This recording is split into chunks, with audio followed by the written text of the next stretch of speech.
True sustainability is that part of the Venn diagram where the three pillars of people, planet and profit intersect. It's all about the big picture. This is known as the triple bottom line, where a company's performance is assessed along the three dimensions of societal, environmental and economic. According to the United Nations, social sustainability means meeting the needs of the present without compromising the ability of future generations to meet their own needs. This includes not only treating current workers fairly in terms of pay and conditions, but also a responsibility to ensure that the planet's environment, biodiversity, and natural resources are not depleted and denied to our descendants.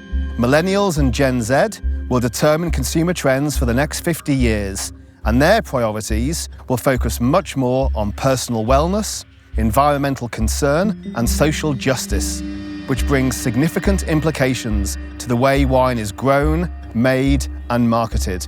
The validity of environmental claims will come under increasing scrutiny by a generation suspicious of fake news, AI-generated content, and corporate greenwashing.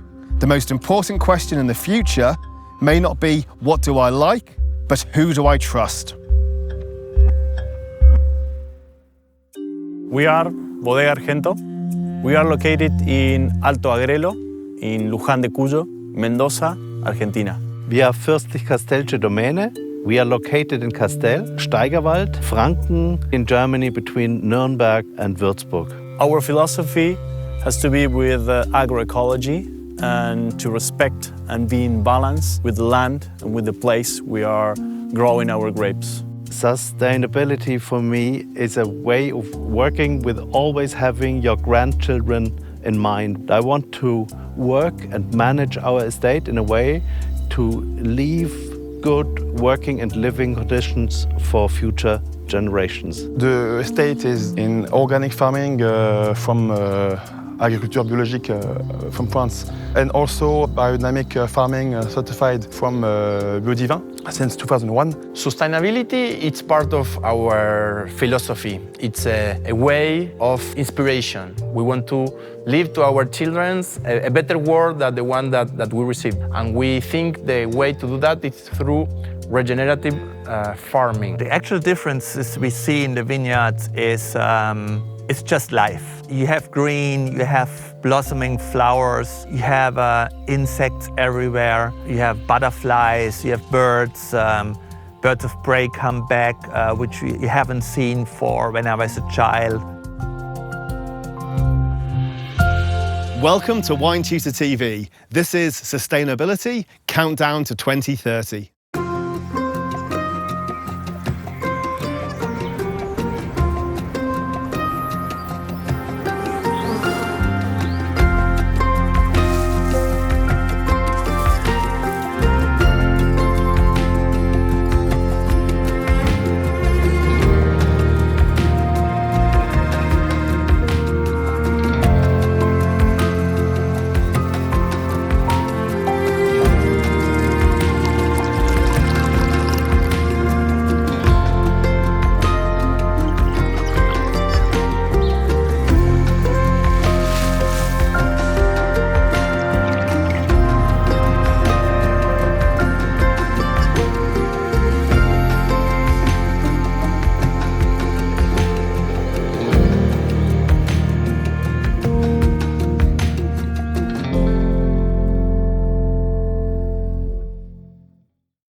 The direction of travel for sustainability and its importance within the wine industry is clear, because we know that consumers are asking our customers more and more about how their wine was produced and whether it was sustainably produced. Ultimately, we do believe that the consumer will see a lightweight bottle as a sign or the sign of a winery's environmental credentials in the future.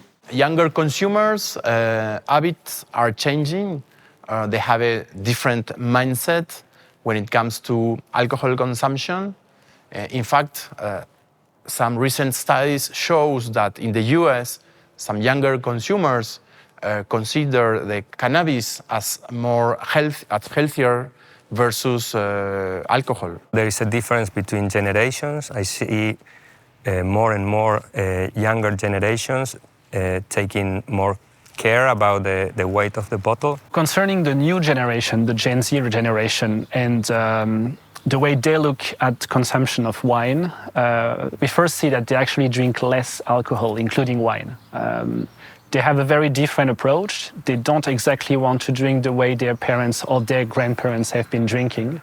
They are very attracted to newer products and newer packaging.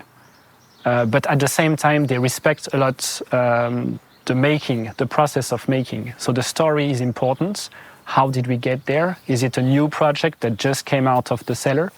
Or is it something that has actually an history and a story to tell? The question about future consumers is a crucial one, because everyone nowadays is talking about Gen Z and what they're going to consume. And there is a focus in many industries, the wine industry included, that we're looking at that new generation coming through. We're actually forgetting that people are living longer. And in the old days, we tended to look at population pyramids.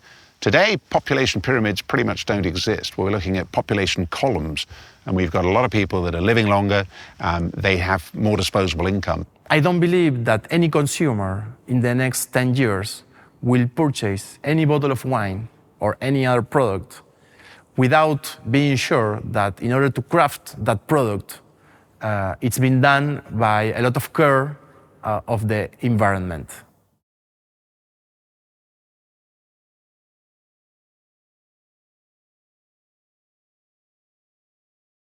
The word sustainability has become a little problematic lately, especially because we have so many different certifications out there. We have not only sustainable, but organic and biodynamic, and now regenerative certified organic. So it's quite confusing. Greenwashing is the practice of making claims that are at best meant to misdirect and worse, mislead or misrepresent a business's environmental activities or impact. Although greenwashing can include direct falsehoods and deliberate misrepresentation, in practice, greenwashing tends to be more subtle and plausibly deniable. For example, drawing attention to limited environmentally friendly practices while diverting attention from other harms, or celebrating the use of a packaging option that is less bad than alternatives, even though it still causes net environmental harm. Vineyards require land that could otherwise provide ecosystem services. They require chemical interventions to manage pests and diseases, and energy and water resources in the vineyard and winery, as well as packaging and transport.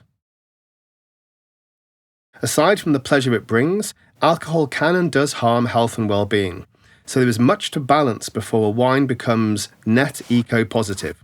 One of the most persuasive arguments made by producers for taking the time, cost and effort to gain recognised certification isn't necessarily to provide a marketing benefit, but in a sector beset by greenwashing, to prove they are not lying. Whilst the utopian ideal for a winery might be to be net positive for the environment, equitable to its workers, customers and communities, whilst generating sustainable profits and a high-quality product, the reality is very few wineries can achieve this high bar. Any discussion of greenwashing should show an awareness of the limitations and compromises often required for producers to operate in the real world, whilst at the same time recognising that the best producers will be attempting to move in a direction of continuous improvement and would avoid misrepresenting their achievements or credentials.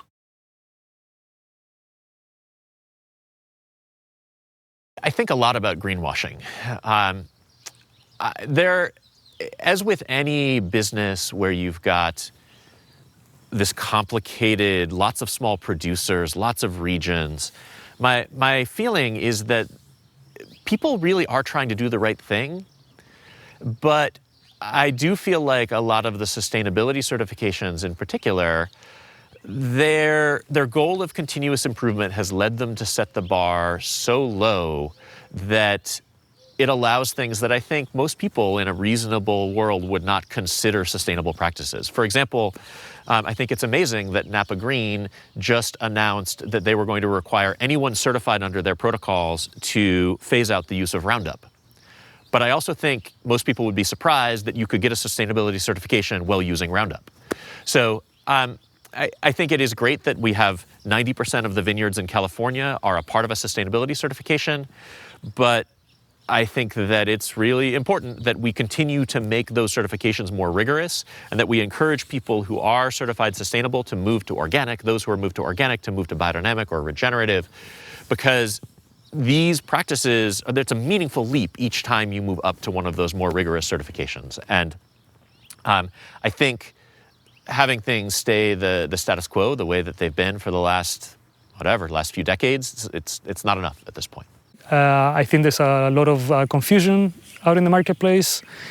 There's a lack of understanding. There's a lot of terms that are used interchangeably. Even the word sustainable can be sometimes used in lieu of organic. And so there's a lot of confusion of what all these terms mean. Even natural comes to mind sometimes. Natural, sustainable, organic, all of those sometimes are put in under the same umbrella, and they're quite different in nature. Some of the challenges that we see, especially at Bonterra Organic States, since we rely heavily on a three-tier system of distribution, is that we have to rely on our distributor to tell the story for us. So our job becomes much harder. We have to do a lot of more work to tell the story and effectively, so that when the story gets to the consumer, is told in an accurate manner. The amount of greenwashing in the wine industry is probably not alarming if you look at the rest of the greenwashing in all other industries. But yes, it is. I think it's a trend. Obviously, being sustainable is one of the mega trends of my generation, of companies in our generation. So there will be people that try to hop on that train, but I'm pretty sure that once you look behind any curtain, you will realize, is somebody actually doing that to achieve a goal or try to sell a bottle more than they would have the other way, or are they actually doing it because they think long term?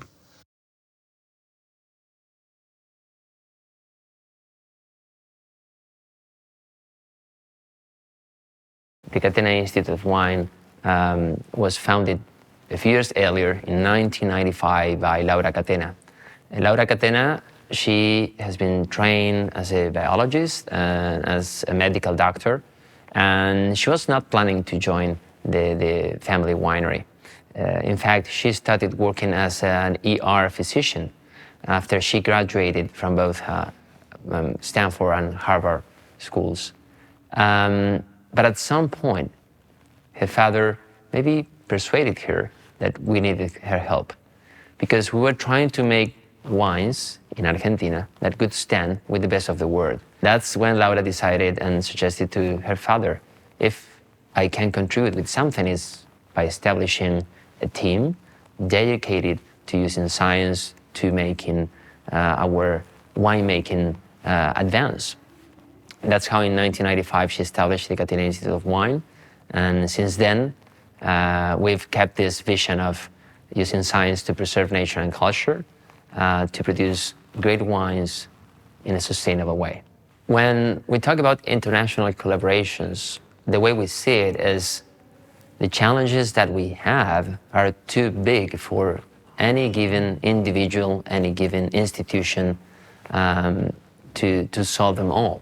So we need to create a network that brings all the great minds together, the specialists, and maybe those that are experts at connecting specialists and that speak the language of a chemist and the language of an agronomist and the language of an enologist and the language of a family owner, a family winery owner.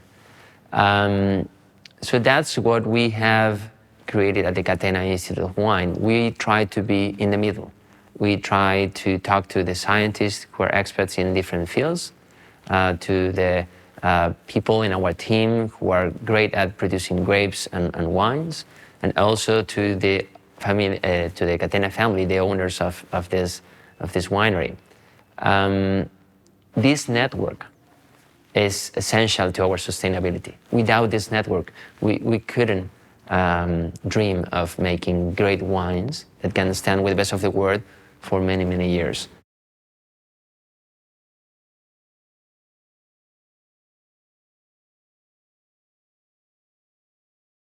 If the Master of Wine theory exam could be summed up in just 2 words, it would be critical analysis. Or, in just 1 word, tell us the why. Here's an extract from a previous examiner's report that explains what this really means.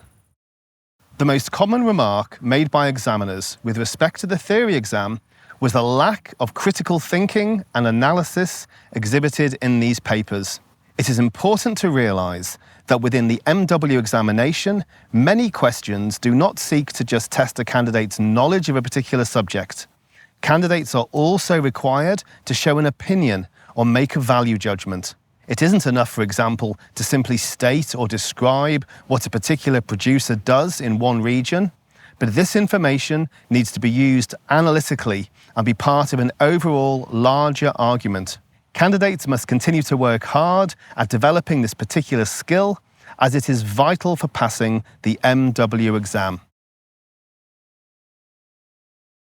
Or, to put it another way, this is exactly what they mean in the introduction to every single examiner's report for the last 20 years, when they say, too much description, not enough discussion. They are not just looking for knowledge. What they want to see is an application of knowledge leading to an opinion. That is critical analysis. In summary, critical analysis is key to passing the MW theory exams. Knowledge is knowing a tomato is a fruit, not a vegetable. Wisdom is knowing not to put it in a fruit salad.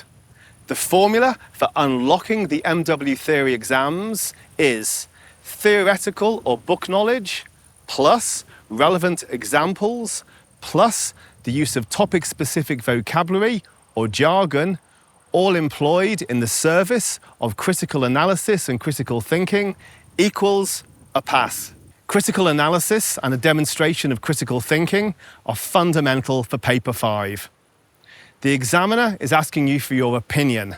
Often there's no right or wrong answer to Paper 5 questions, as long as you can make a compelling argument for why you think what you do. Don't fall into the trap of giving a black and white answer. The MW approach is to show an overall appreciation of all sides of the argument before coming down on one side or the other.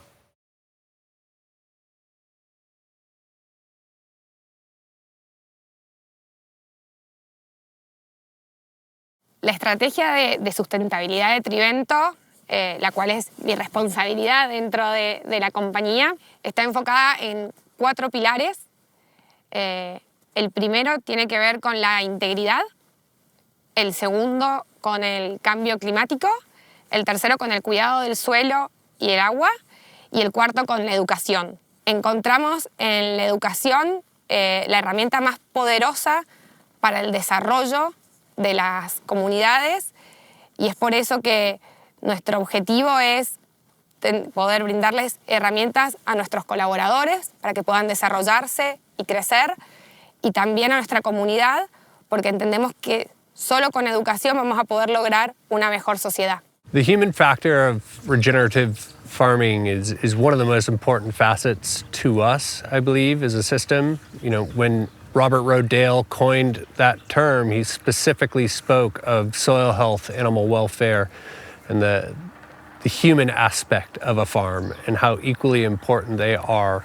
When we started farming regeneratively here, we not only started paying everybody that works on the farm a living wage, which is well above the minimum wage in the state, but we also have roundtable discussions once a week, and we communicate. And I am not in the vineyard nearly as much as our labor crews are. So they see way more than I do. And through this philosophy, we've opened up this dialogue between our working crews and management, and we take into account a lot of the observations that they make. on a day-to-day basis. In 2023, we certified all our 5 vineyards with regenerative organic certified, which is very prestigious certification. And one main reason that we loved, no other organization requires this. Third pillar of certification is social justice, meaning that you not only treat your farm workers with respect and care, but also that you pay them a living wage. And for us, this is very important because we strongly believe true heroes of wine industry are these Mexican workers that are artists, and they produce these wonderful flavors. Winemaker's job is just to preserve them. So I give them far more credit to make great wine than the actual winemaker. We have more than 388 hectares of organic production in all Argentina. And there we decided that organic certification through an accredited body was the best way to show our commitment, but also to keep the practice in place and evolving in the future. However, organic is just a set of practice that we follow, but we have a different set of certification that cover the whole spectrum of our philosophy, as the local sustainability protocol of Bodegas de Argentina, that is a local viticulture sustainability-based program, fair trade that focus on humans that participate and are involved in the whole production, vegan and quality certification as well. With this set of certification, we make sure that during the year, we have more than 30 days that we have a third-party audit proving that the practice that we implemented are in place and keep evolving from time to time. Fairtrade is one of the most recognized logo or certification scheme for ethics and sustainability worldwide for the whole agronomy system. In the winery, we started certifying in 2018 because we knew that through fair trade and through the complexity of fair trade, we can put our workers and the communities in the top of every decision that we made. Actually, fair trade is not only a certification scheme, but it's also a system, as the owner of the certification is not one company, but a set of 50 NGOs all over the world that represent small producers and workers. And they have a theory of change that through a different set of practice implemented in the vineyards and in the winery regarding labor standards, human due diligence, and environmental standards as well. You can start creating the change on the condition of people have where they work, but also they create a set of funding that have a global impact. 1% or 2% of every sales that we have through a fair trade, when they use the fair trade logo on the bottles, come back to Fair Trade International for their global programs that support a small producer from banana, coffee to grapes all over the world to help them develop their crops in a sustainable way. But also, 5 cents a euro per each bottle that we sell come back to our workers. Our workers have an NGO where they can decide how to be benefit using those money by investing on them, on their families, or on their community. In our case, our workers have this NGO called RMT, Raíces de mi Tierra, is the root of the land, where they choose, for example, last year to invest in a local school nearby here, Agrelo, to paint the whole school, or invest in a small football or soccer club over here, so kids on this area can have a place when they can practice a sport and being developed. Therefore, with Fairtrade, we have different theories of change, from the practice you need to implement, the global funding and the global programs, and then the very local impact of this money. And finally, when the consumer chooses, the consumer gets aware of everything that can be sold through buying responsible. Argentina, as all developing economies, sometimes keep to a struggle from time to time, and it's different to do long-term planning.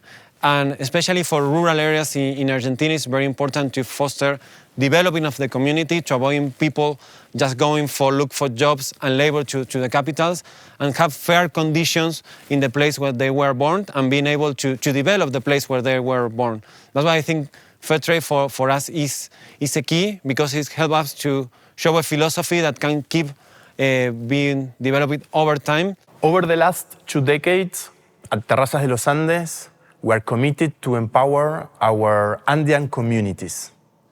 We have developed 8 different educational programs covering 28 Andean schools, and we involved in these educational programs 4,000 kids surrounding our region. En Trivento estamos convencidos que las personas son el capital más valioso que tiene la organización.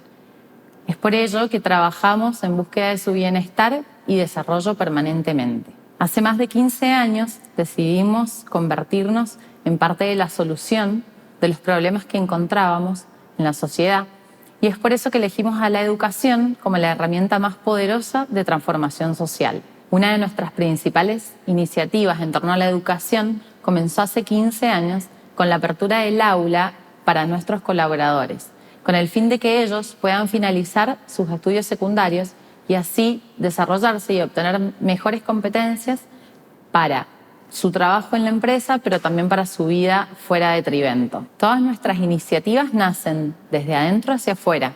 Comenzamos con los colaboradores, llegamos a sus familias y luego nos hemos acercado a la comunidad con estas herramientas. Hace 10 años sumamos a nuestras iniciativas el programa de becas.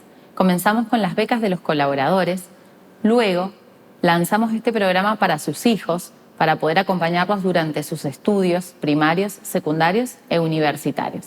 A la fecha llevamos más de 270 becas lanzadas o otorgadas a hijos de colaboradores de Trivento. Somos conscientes que 1/3 de los adultos en Argentina no finaliza sus estudios secundarios. Es por eso que el año pasado decidimos abrir las oportunidades a la comunidad y en alianza con la Dirección General de Escuelas del Gobierno de Mendoza generamos la segunda aula abierta a la comunidad para que vecinos y familiares puedan terminar sus estudios secundarios dentro de Trivento. Estamos orgullosos en Trivento de todos los programas e iniciativas en los que venimos trabajando hace muchos años. Hemos aprendido del pasado y seguimos trabajando en el presente para poder generar mejores oportunidades para los colaboradores, para sus familias y para la comunidad en torno a la educación y a su desarrollo. Y realmente se vibra por la sustentabilidad. Y la verdad que no es algo que siempre me preguntan si fue algo difícil. La verdad que no fue difícil. Quizás por lo que Trivento es una compañía joven, con un equipo de gente joven, la sustentabilidad prendió muy fuerte en la cultura. Es algo que a nosotros nos acompaña en nuestro modo de hacer. Creo que tiene que ver con que cuando empezamos con la sustentabilidad no solo fue tomar un solo eje como la parte ambiental, sino que fue la social y trabajar con nuestra gente, con la comunidad. Entonces es algo que el conjunto de los trabajadores de Trivento abraza muy fuerte en la sustentabilidad. Es nuestra cultura. Il y a 3 ans, on a décidé de formaliser la stratégie de développement durable parce qu'on avait beaucoup d'actions en place, mais ça n'était pas forcément inscrit quelque part avec des objectifs. À ce moment-là, on a créé la stratégie de développement durable chez Famille Perrin qui s'appelle Sine Qua Non 2025. Alors pourquoi Sine Qua Non? Parce que Sine Qua Non, ça veut dire des conditions qui sont indispensables en latin, et donc on considère que le développement durable, c'est indispensable dans chacune de nos décisions. Dans la stratégie Sine Qua Non, on a 5 piliers principaux sur lesquels on va s'appuyer. D'abord, le premier, les partenaires et le territoire, puis ensuite l'environnement et les innovations, les vignes et le climat, puis viennent ensuite la qualité et les consommateurs, et on termine par les collaborateurs. Et donc, par exemple, pour le premier pilier qui est les partenaires et le territoire, on a travaillé avec du coup des écoles et des centres de formation locaux pour sensibiliser sur le développement durable des élèves. Donc, dans le cadre de ce chantier, on a collaboré avec l'école viticole d'Orange, dans laquelle on a permis aux élèves de venir sur site et de découvrir les métiers de la vigne et du vin, tout en leur présentant le développement durable en entreprise, appliqué en entreprise, et la qualité appliquée en entreprise. Le second pilier qui est du coup environnement et innovation.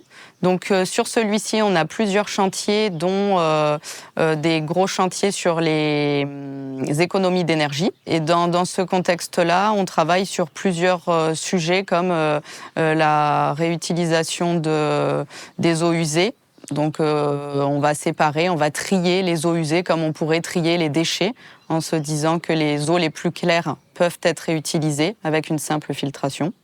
Sur le troisième pilier qui va être vigne et climat, on va plutôt travailler sur le bilan carbone, entre autres, et le travail dans les vignes. Donc, de notre côté, au service RSE, on a pu déployer un bilan carbone et surtout mettre en place un plan d'action derrière qui nous permettra de réduire nos émissions carbone. Donc, quand on parle du bilan carbone, on sait que notre bilan carbone repose à plus de 50% sur la bouteille en verre. Et donc, du coup, forcément, nos actions principales qui auront le plus d'impact reposent sur la bouteille en verre et le packaging. Et donc, on s'est fixé pas mal d'objectifs de réduction à ce niveau-là, sachant que c'est quelque chose de déjà plutôt bon chez nous, avec 65% de bouteilles allégées. Mais on veut aller encore plus loin. Sur le pilier 4 qui correspond à la qualité qu'on veut amener à nos vins et aux consommateurs, on va avoir plusieurs chantiers, mais on peut parler d'un sujet principal. On a des certifications IFS-BRC, donc ça amènera plutôt sur la qualité. Et on a pour objectif de faire perdurer ces certifications et d'aller toujours plus loin dans un esprit d'amélioration continue. Et donc on a un dernier pilier sur lequel on travaille qui est le pilier des collaborateurs, parce que les collaborateurs, c'est ce qui fait fonctionner l'entreprise. Sur ce pilier, on a travaillé sur un chantier qui est d'accompagner les collaborateurs tout au long de leur carrière. Donc le travail a été de mettre en place un parcours d'intégration pour les nouveaux arrivants. Ce parcours, on l'a nommé programme assemblage. Au cours de ce programme assemblage, tous les nouveaux arrivants ont une présentation de l'entreprise et ensuite une personne qui est là depuis longue date dans l'entreprise leur fait visiter tous les sites et leur présente les différents métiers. Et on a pour objectif de proposer ce programme assemblage aux personnes qui sont en poste depuis de nombreuses années chez Famille Perrin et qui n'ont pas toujours eu l'occasion de visiter tous les sites.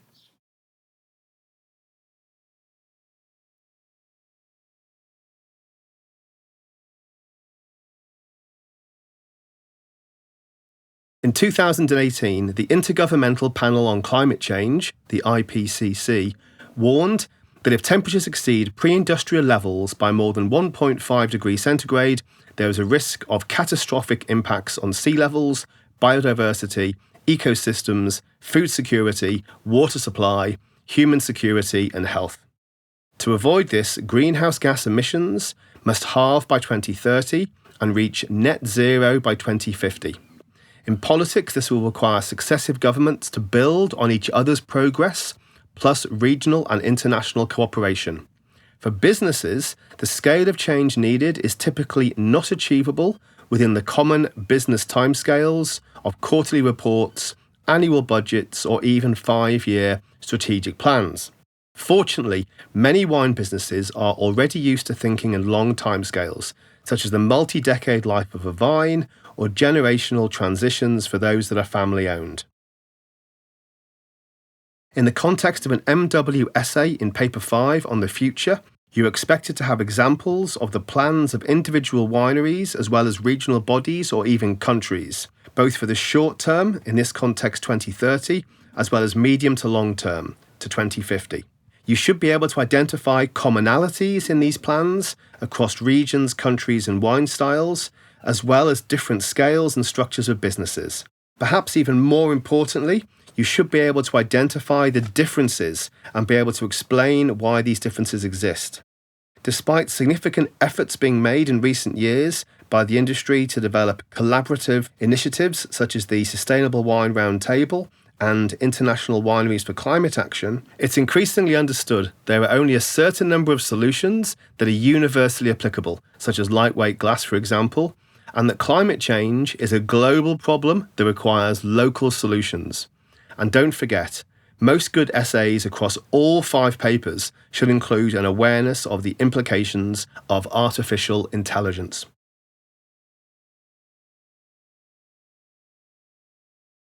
So I think the single biggest challenge that we will face is climate change, because it's unknown. You know, if we look back 20 years ago, things were different. We thought we were living with extremes. Those have become more extreme. I see the world's climate as being disturbed, angry. We see floods. We see, extreme weather, heat. We see all sorts of examples where the world is disturbed.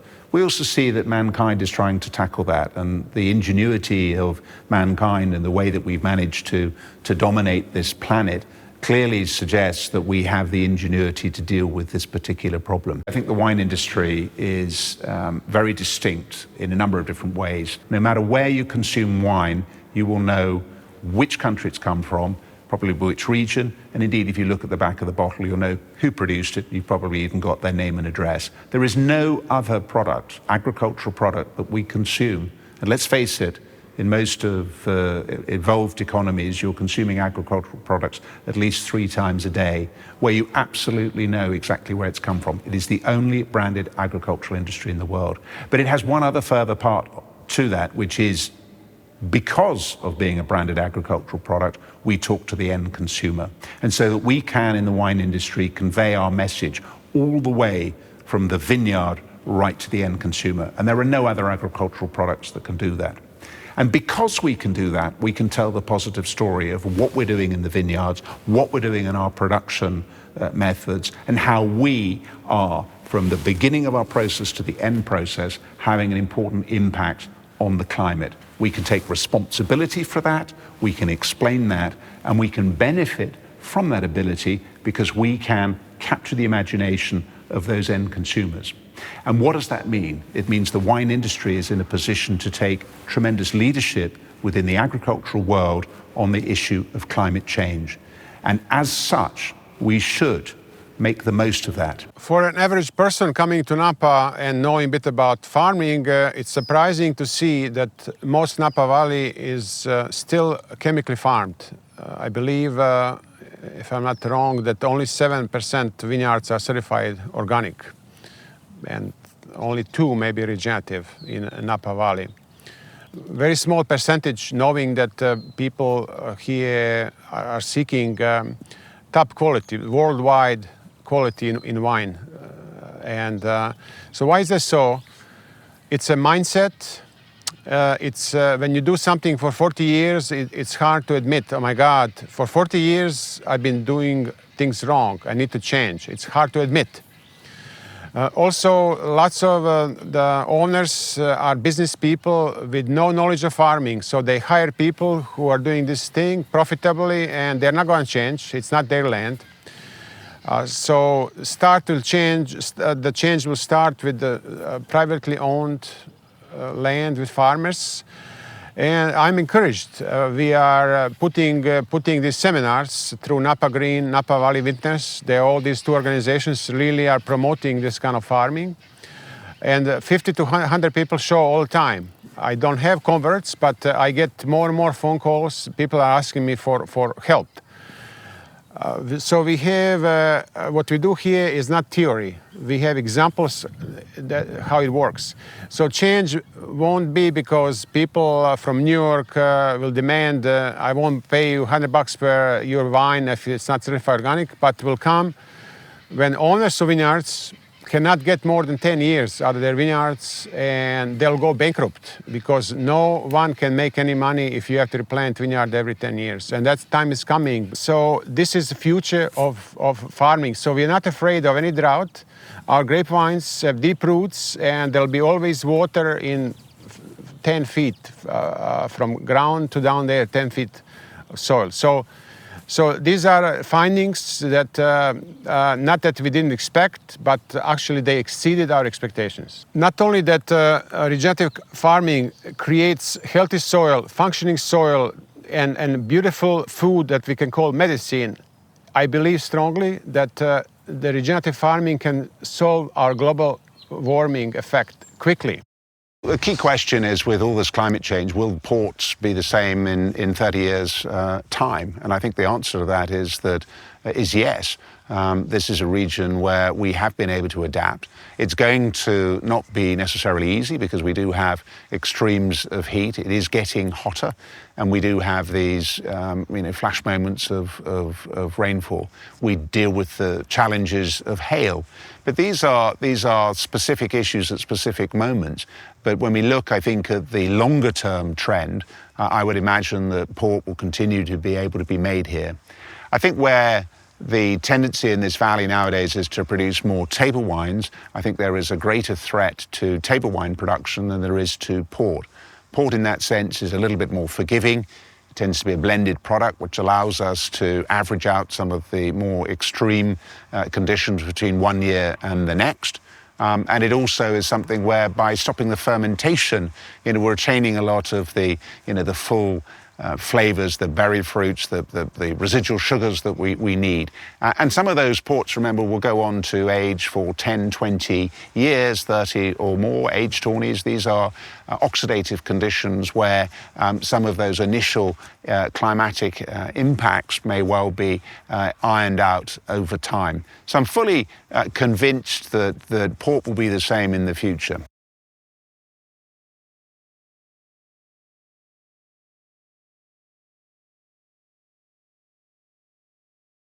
So the Porter Protocol, which was launched in 2018, was a really simple idea, and that is that the global wine industry can come together to actually share real case study examples of what individual companies are doing. It is my experience that the wine industry across the globe is doing a huge amount to mitigate climate action.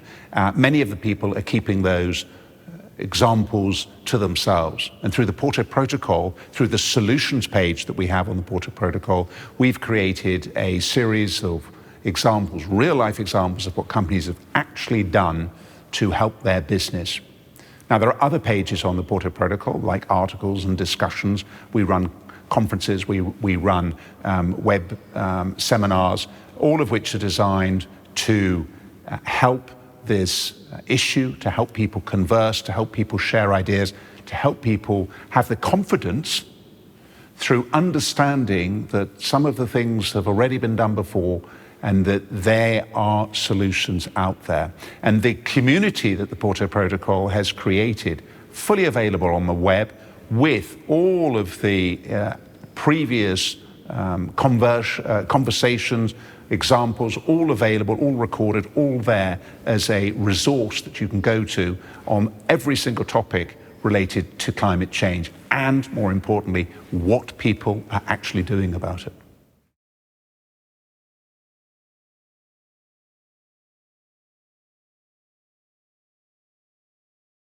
The use of real-life examples is indispensable to Master of Wine students. So here are the golden rules for the use of examples in your MW essays. They have to be original, relevant, global, accurate, specific, multidisciplinary, insightful, and current.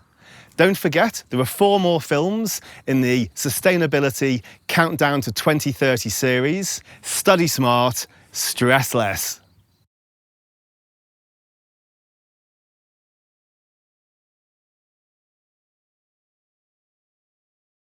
We are one of the few, and definitely the first, to use drones in an organic winery in Germany and probably most of the world. We have, at the moment, 3 drones, 2 of them brand new, and they are a very vital part of our crop protection since the last 2 years. One of our drones is the DJI Agra T30. It has a payload of 30 liters. It flies around for about 20 minutes before being recharged by our makeshift self-built fueling machine. It's all on one truck, and we have the brand new DJI T50, which has a payload of 40 and is quite a bit bigger, has a new system for this dispension of the crop protection. Obviously, we use sulfur and copper for our crop protection. And then also, obviously, we use it for our biodynamic treatments, whether it's teas or Preparate 501 or whatever we need to bring out, we bring it out with the help of our drone. The main benefit is that the drone helps us to drastically reduce tractor passes on our soil. In a normal year, we'd use, let's say, 8 to 12 passes. In 2021, it was 15.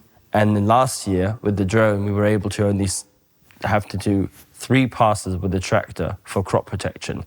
Everything else could be done by the drone. Therefore, our soil is a lot more vital and the compaction is less. Another benefit is obviously with our steep slopes and the wet weather, we cannot go out with a tractor immediately. That would be too dangerous for our employees. But our drone can go out as soon as the leaves have dried, we can do crop protection from above, while a tractor sometimes would have to wait up to 3 days before going into the vineyard. Developments in the future could include higher payloads for the drones, and obviously battery technology is one of the limiting factors of our current technology generation. So if we could have larger batteries, we could fly further, longer, and probably even maybe closer to the vineyard. I'm sure that IA will help with the decision of harvesting at the good timing. That's so important. I love strawberries. If you harvest a strawberry 1 day before or 1 day later, the taste is completely different.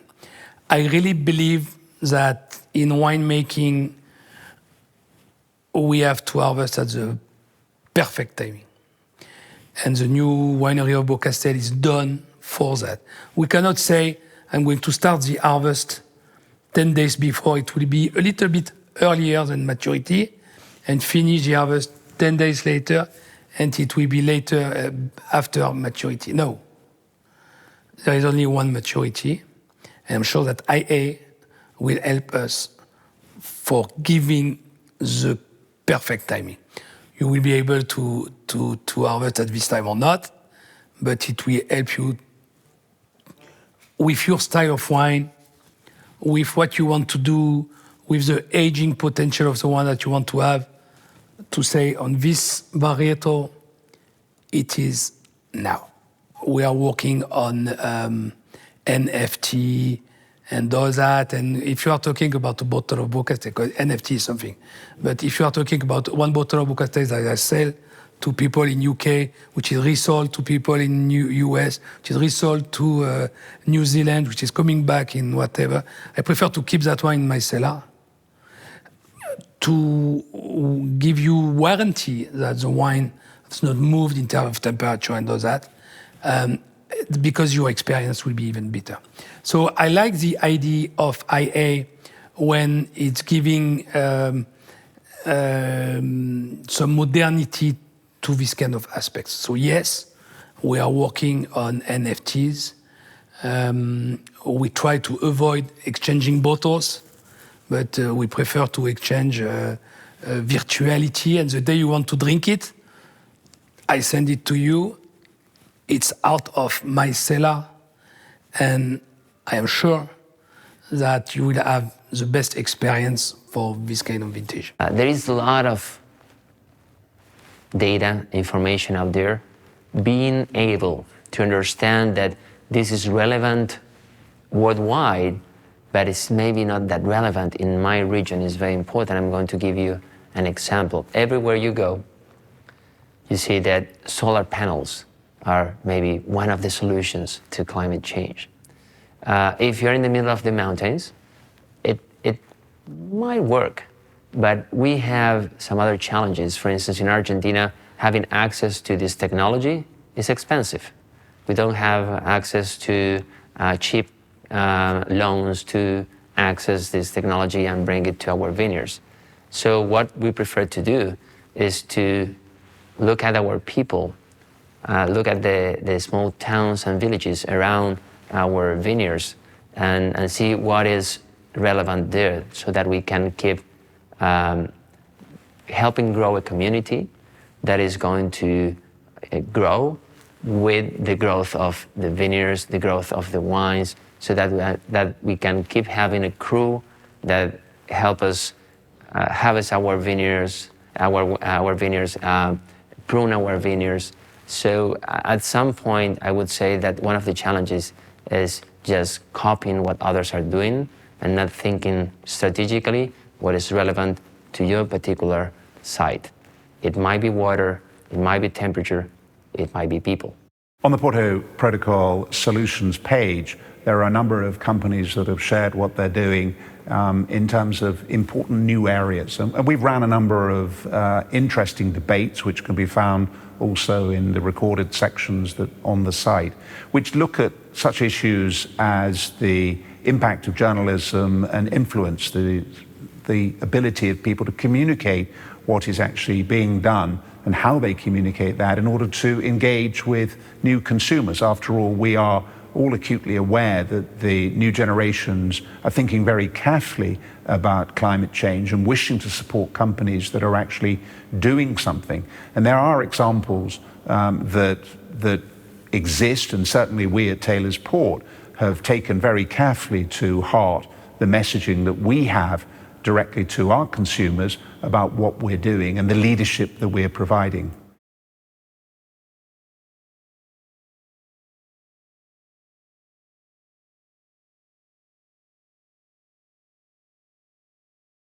The trick to Paper 5 is knowing that however a question may be phrased, the majority of Paper 5 questions are all asking the same thing. How does the world of wine work? How does it fit together? And what distinguishes it from other beverages, consumer goods, and agricultural activities? Wine is defined by an almost constant global oversupply, a highly fragmented supply base, a complex, expensive, time and temperature dependent supply chain, and in many countries, a highly consolidated retail base. Add to that picture the fact that by its very nature, wine and vineyards are both an expression of place and vulnerable to changes in climate. Wine, and by extension alcohol, function in an ever-changing social space, influenced by trends, laws, regulation, culture, and generational change. Students should have an understanding of all this complexity, as well as specific examples of how artificial intelligence will play its part in the coming decades, in reshaping work, jobs, and activities across all sectors of the value chain, through sales channels, and ultimately to the end consumer themselves.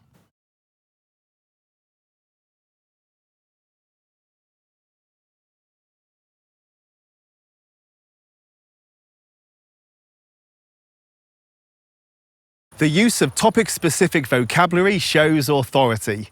It's not emphasised nearly enough in the MW education programme that those students who employ the technical words and phrases associated with the topic under discussion have a much better chance of convincing the examiners that they know what they're talking about, and ultimately a better chance of passing. The use of topic-specific vocabulary demonstrates to the examiners that you know how a professional in the topic under discussion would talk to a fellow professional in the same field. In other words, you know the jargon. And it's knowing the jargon just as much as having the relevant examples that will get you over the line in the MW theory exam. A tag cloud for an essay on sustainability in Paper 5 could include the following words or phrases: greenwashing, premiumization, global warming, climate change, planetary boundaries, Global South, United Nations Sustainable Development Goals, Intergovernmental Panel on Climate Change, IPCC, Donut Economics, Intergenerational Justice, Consumer Demographics, Baby Boomer, Gen X, Millennials, Gen Z, Fair Trade, Ethical Sourcing, Diversity, Equity and Inclusion, DEI, Big Data, Generative Artificial Intelligence, AI, Machine Learning, Cryptocurrency, Blockchain.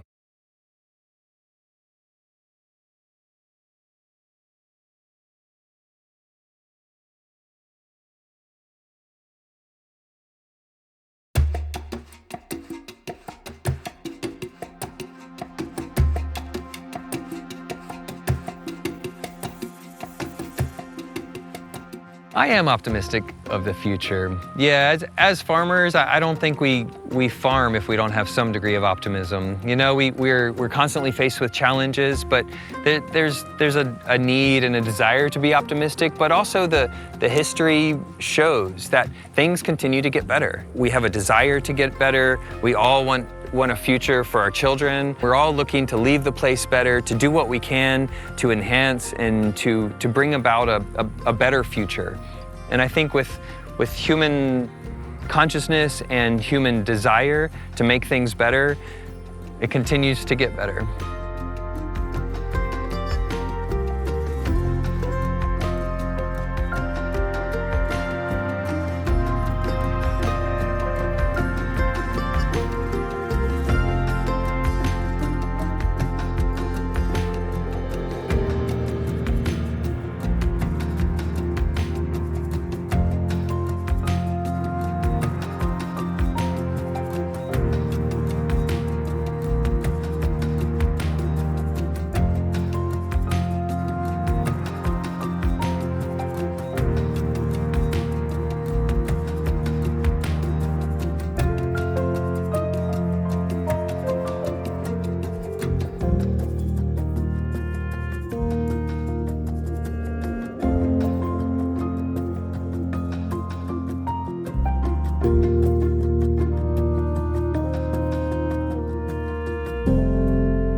We are Tablas Creek Vineyard. We specialize in producing Rhone varietal grapes and blends from the grapes traditional to the Châteauneuf-du-Pape region. We are Terrazas de los Andes. We specialize in producing Malbec wines. We are Famille Perrin. We are producing fruits, and with that we try to make wine.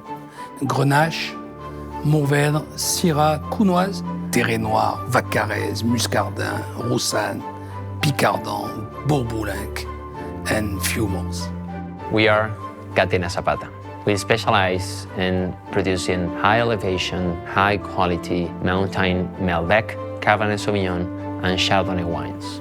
We are Weingut Heitlinger and Weingut Burg Ravensburg. We produce 100% estate-grown, still and sparkling wine, all biodynamic, from Pinot Gris, Pinot Blanc, Chardonnay, Auxerrois, Blaufränkisch, and also Riesling. We are Gergich Hills Estate. We are producing wine grapes to turn them into beautiful wines. We are Bodega Argento. We are specialized in produce organic wines from terroir places, mainly Malbec, Cabernet Franc, and Chardonnay. We are Taylor's Port. We have, for the last 332 years, been producers of port wine, where we specialize primarily in quality port wine. We are Bonterra Organic Estates. We specialize in producing wines made with regenerative organic certified grapes. Somos Trivento. Nos especializamos en Malbec. At the estate, we have many grape varieties, Riesling, Pinot Gris, Gewürztraminer, Chardonnay, Auxerrois, Pinot Blanc, Pinot Noir, and Muscat. We are Fürstlich Castellsche Domäne. We produce mainly white wines, and our main varietal is Silvaner that we've been cultivating for 365 years. The best part of my job is working with my team to make better wine. J'adore le côté humain parce que ce qui me plaît le plus, c'est de travailler avec les autres. Working with all the people that I'm working with the team. The best part of my job is that not a single day feels like I'm actually working. Maybe sometimes I don't work enough, I don't know. I am so grateful to God to be farmer, and there's nothing more interesting than come with my shovel to any of our vineyards, dig soil, smell it, be part of this wonderful nature, listen birds, buzzing of bees. That life is something that no money can buy, and I recommend everybody to try it.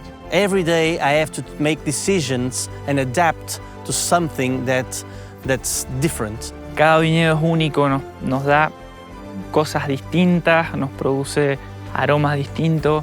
Se maneja mejor con distintos varietales y eso es lo más lindo de mi trabajo. The favorite part of my job is about the passion behind wine. Creo que la parte más linda de mi trabajo es tener la oportunidad de ver la transformación real en la vida de las personas.